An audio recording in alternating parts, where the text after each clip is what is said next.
I'm going to talk a little bit, just to begin with, about why I've kind of chosen the topic of positive psychology and human flourishing. Actually, as a psychologist, for many, many years, I worked with people with trauma. I worked with people with varying levels of depression and anxiety and unhappiness. And I feel it was noble work, and I accompanied them on their journeys, and I've been privileged to be in people's dark places and help them transform and live with less pain in their life. What I feel after having worked for perhaps about 15 years of clinical practice is that, I don't want to just work on the alleviation of people's suffering. I want to be able to do something more for people, not just to think that the scope of helping people in their lives is to go from -50 to -30, just to rid themselves of suffering, because we're all going to suffer in micro ways and macro ways, but actually be able to do something to elevate the human state.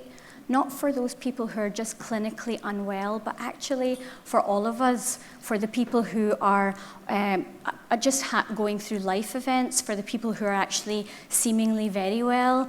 I want to help people build what I call a raison d'être, a reason for being, thinking about being our best self rather than just how we find ourselves.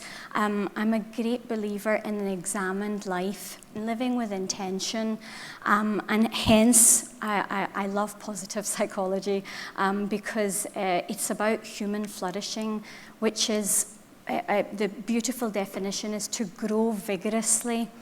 And I think that amongst the other things we do in life, that should be something that we change our state while we're here, on this earth. Now, the people that I have encountered along my way, again, not just clinically, increasingly, generally, what do I find is that this might seem like a depressing story, but in truth, I think it's a reality that has to be said, that people find themselves increasingly hollow in life, a sense of emptiness, where people are engaged deeply, they're busy, they have no time, and they have many different areas of their lives well developed, but they don't feel. And they're repeatedly in crises.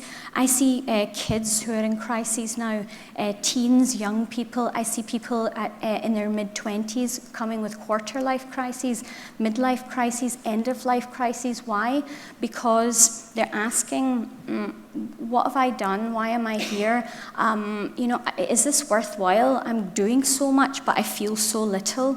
And they have this conveyor belt approach to life. And especially sometimes as women, you'll grow, you'll educate yourself, you'll have a family, you'll get married. You're on a conveyor belt of experiences, and there's a somewhat of a hope that perhaps one of these things will give me happiness. But we're not actually often enough saying, who am I? What's my intrinsic toolkit inside of me, my character? There's a character vacuum. We're not looking inside to say, what did I come equipped with, and what was my full potential to be? Have I just happened upon this road? And that's what I feel part of my work with not simply my clients, but anybody who I meet in my life is going to be. It's going to be to help people ask questions, to educate ourselves on how to live a flourishing life based on our character strength. But we're not really doing that greatly, and what we are doing is typically, in order to feel happy or to feel well in ourselves, we're chasing prosperity. And now, again, I don't want to be political, but I want to be real.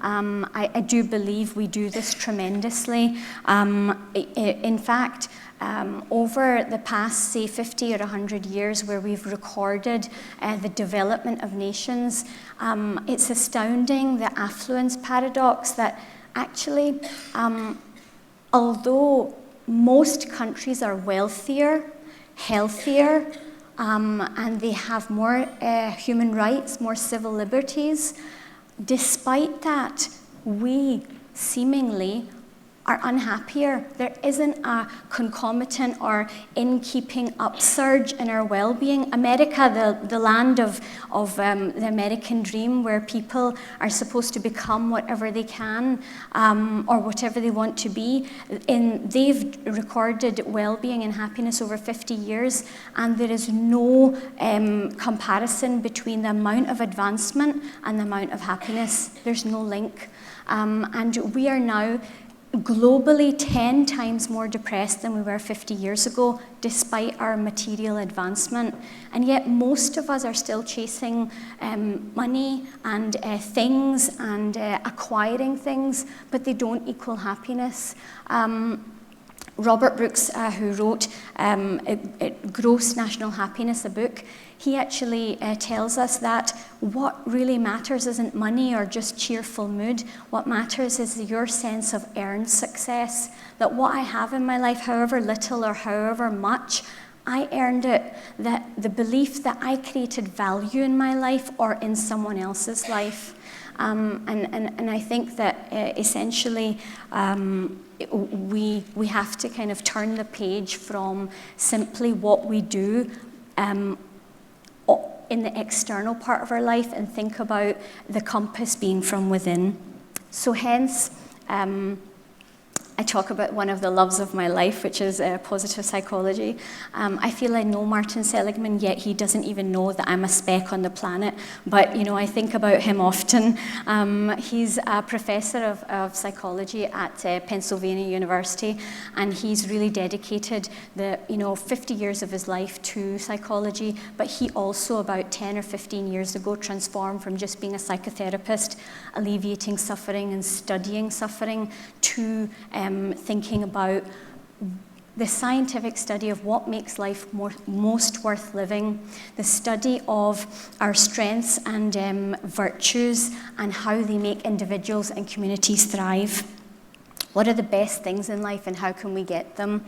And it advocates not just the quick hedonic thrill of spending money or having a massage or going shopping. It advocates the type of happiness where we're chasing something worthwhile, something which gives us purpose and drive. That's the way that we're going to grow vigorously. So positive psychology, they study positive human emotions, individual traits like resilience, optimism, grit, creativity, and they show us how to build these in our life and grow vigorously. So at the heart of positive psychology, at the heart of their theory of how all of us can have the best level of well-being is character. And they created a classification like a Bible, not of disorder, but of human strength and virtue. And I'm really indebted to them for doing that because it has inspired me deeply. I'll show you it. This is it. And they've found over much study that there are 6 core virtues that human beings have, and underneath those there are 24 human character strengths. And the 6 core virtues, which I have to read because I have a bad memory, are wisdom, humanity, justice, courage, temperance, and transcendence. And these core virtues are not, Western, North American psychologists sitting together. These transcend 4,000 years of tradition, culture, religion, are considered to be good for us if we practice them. But, why aren't we schooled in these things anymore? I don't think we are flourishing enough because we're not schooled in character anymore. Now, again, I feel like a soapbox has jumped under my feet, but, parents are busier, everybody's working, religion is on the wane. Where do we get our character training? All we have is a media bombarding us with messages of, you want to be famous, you want to have money, you want instant gratification, you have to have a sense of entitlement that everything's available to you and without not too much effort. So we are no longer emotionally, mentally, socially fit for life because we have the wrong expectations and we're not using our intrinsic toolkit, which is our character strengths, to get there. So character strengths don't only make life better or more worth living. They also help to buffer against traumas.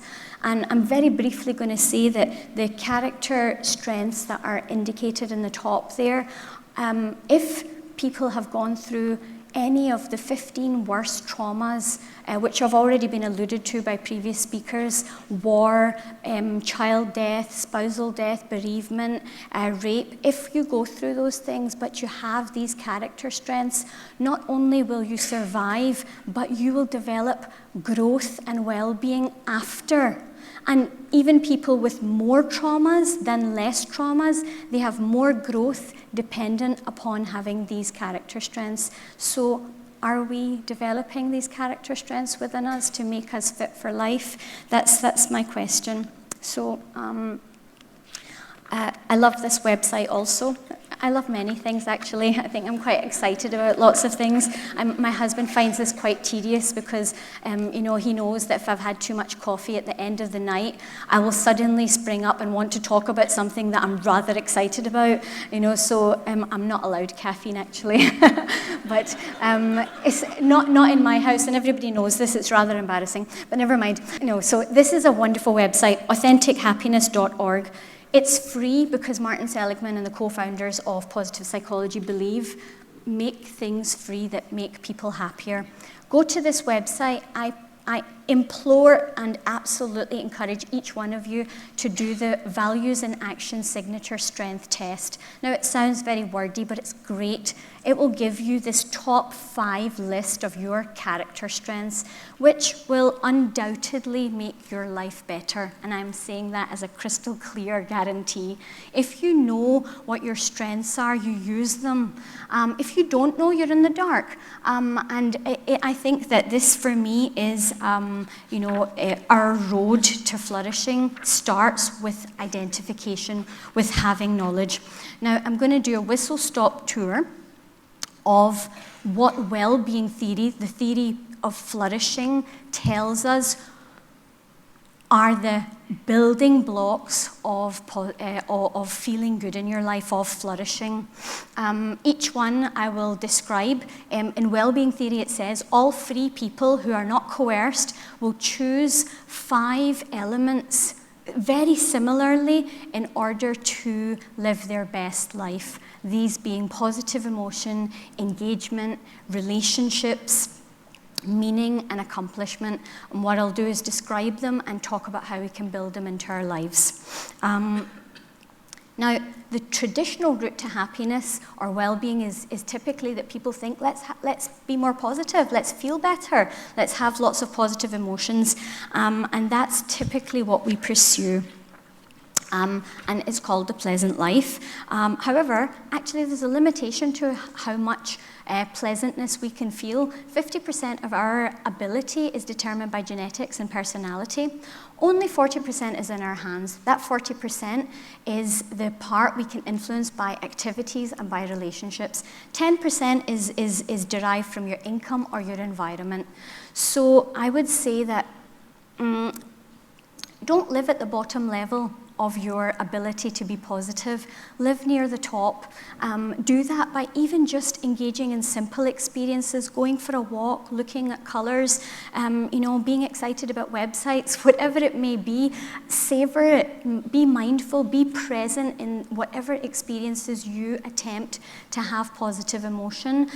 Marvel, bask, luxuriate. Give thanksgiving for the good thing that is happening, and you will amplify even if you don't have access or money or whatever it is to have untold positive experiences.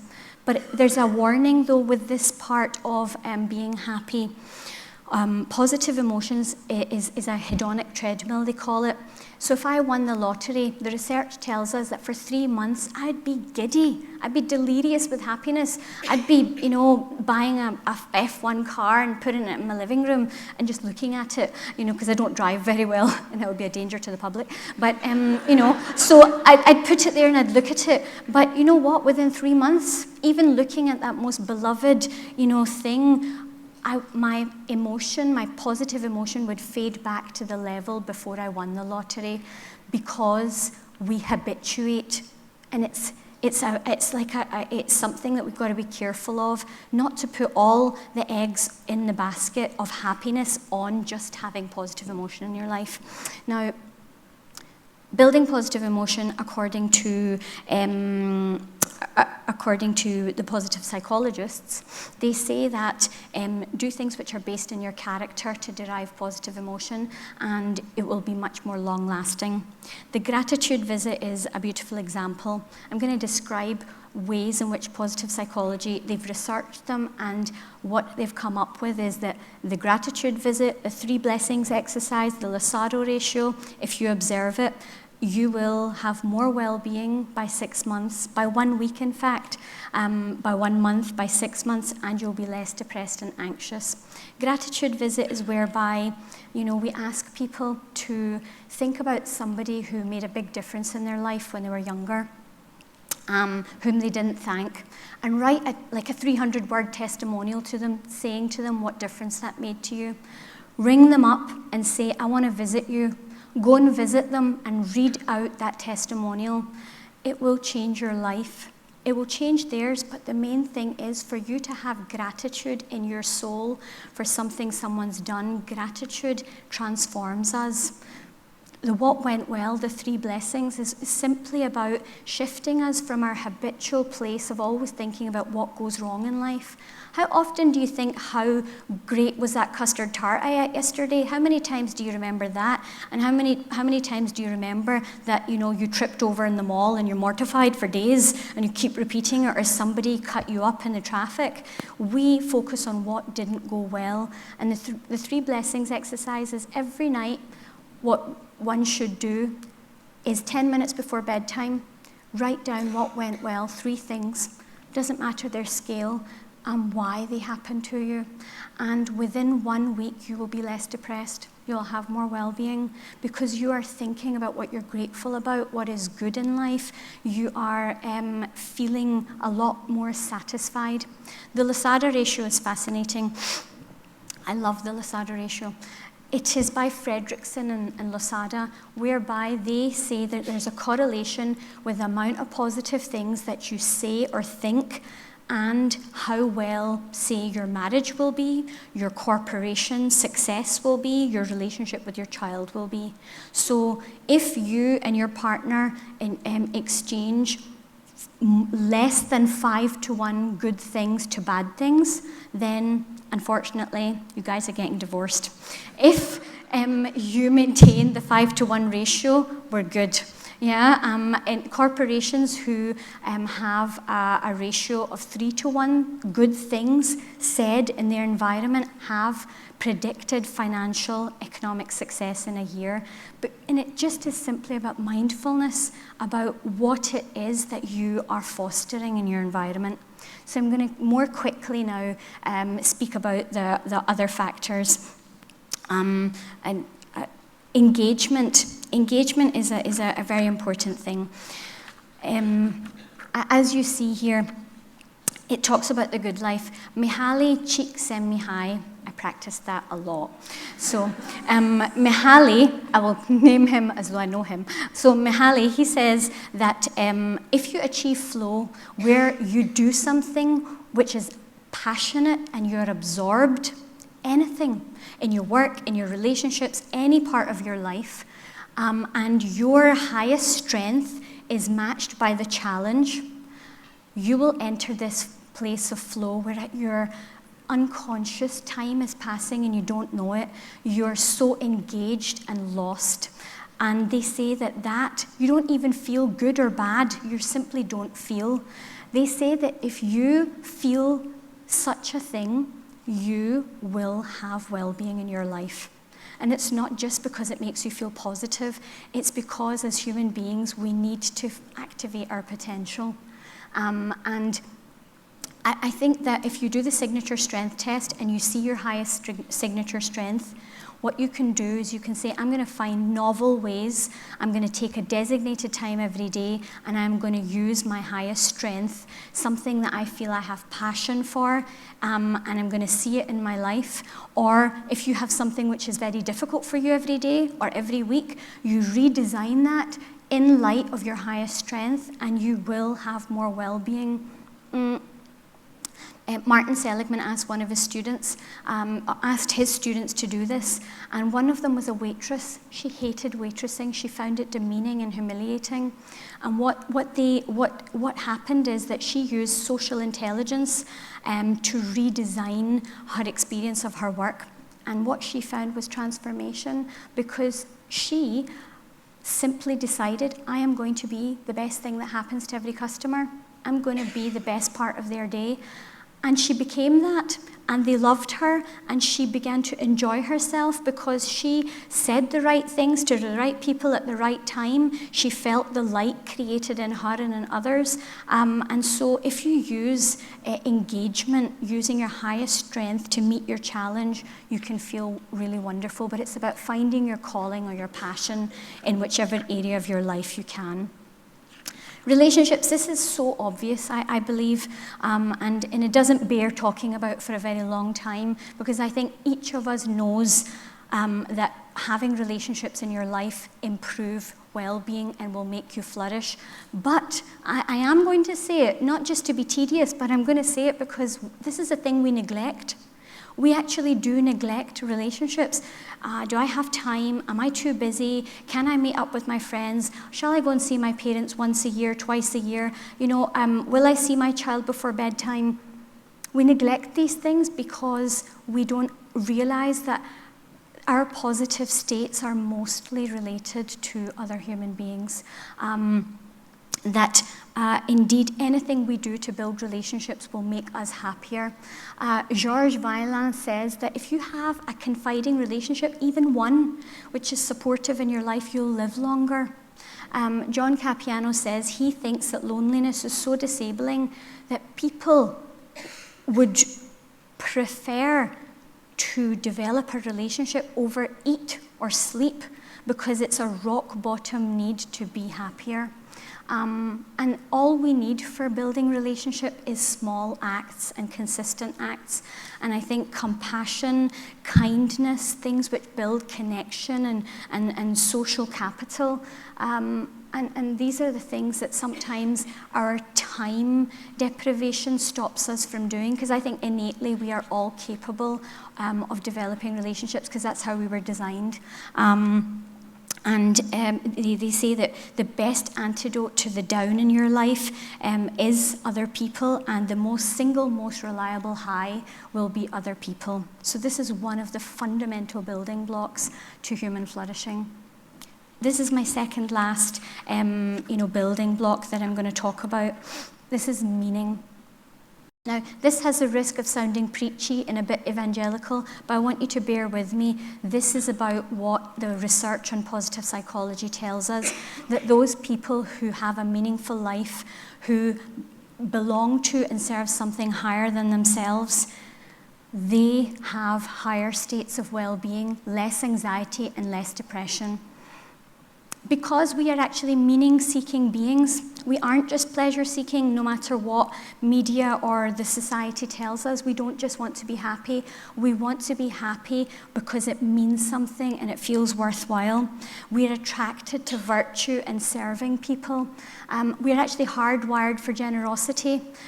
If I do a good act, I will get a neural kick from it. I will have oxytocin or dopamine released, which makes me happier. So actually, you can't lose with doing something for others. But the key thing is that if you do happen to find yourself on a day feeling not your best, do this experiment. Go out and do something for somebody, unsolicited, not asked for.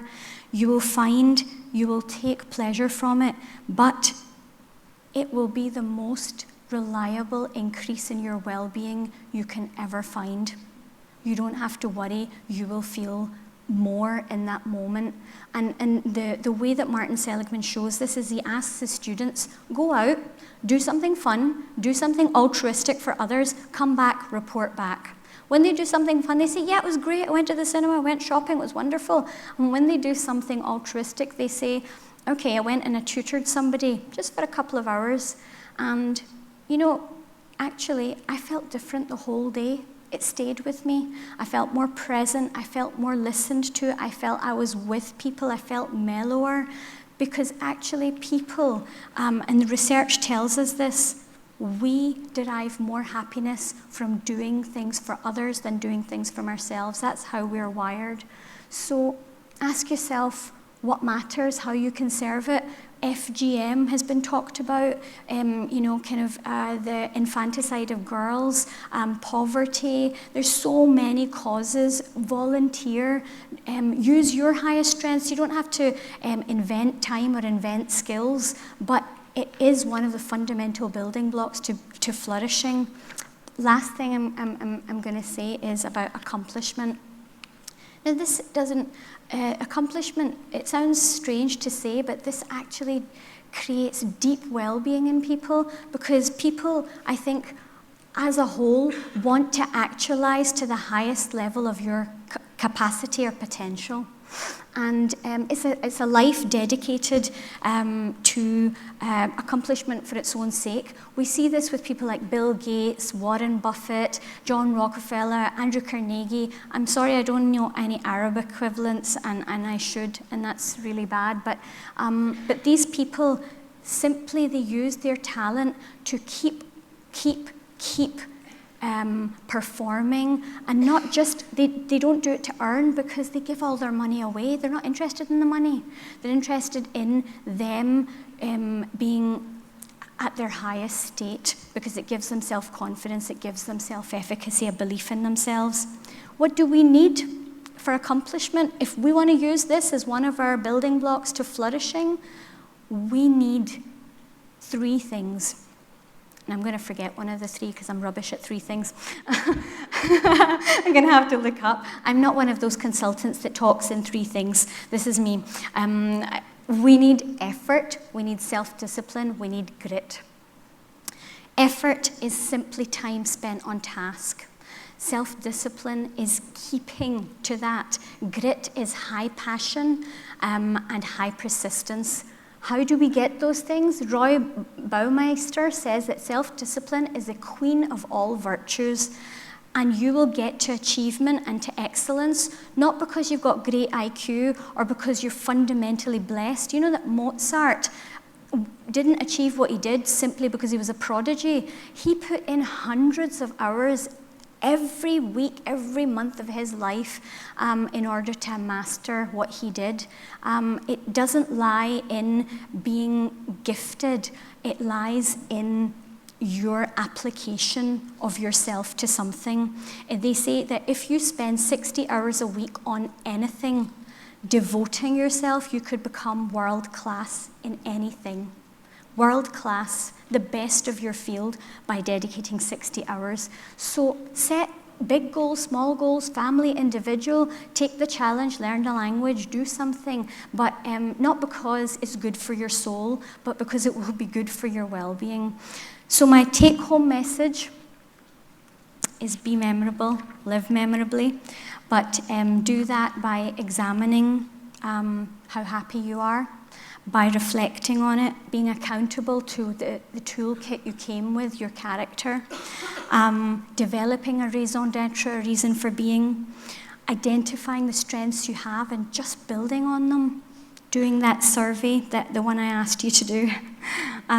Basically learn how to flourish and teach others around you, because this was not rocket science, but how many of us are actually applying these messages in our life and transforming our lives. So thank you very much for your attention.